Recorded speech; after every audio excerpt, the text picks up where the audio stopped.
Kim Chu at Paolo Avellino, magkasama ulit, magkasamang nag-dinner date. Hindi nga nagsasawang magkita ang magkasintahang sina Paolo Avellino at Kim Chu, dahil spotted na naman nga ulit na magkasama sila na tila may OA dinner date pa kasama si Miss Garlic Garcia.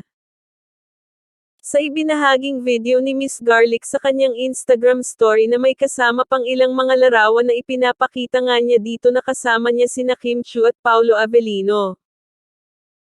Kitang-kita na na-miss nga nito ang dalawang couple dahil mayroon pang tila dinner date silang tatlo.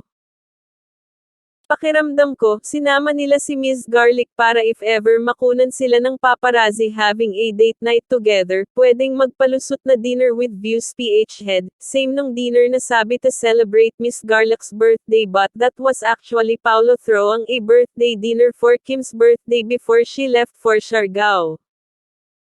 Kumpleto na ang Kim Pao, gusto ko yung makita na nag-dinner date kayong dalawa with Miss Garlic. Meron din ako napanood na video noon last birthday ni Kimi, nag-dinner date din sila kasama yung director Chad at si Miss Garlic with Paolo Avellino, treat niya dahil birthday ni Kimi.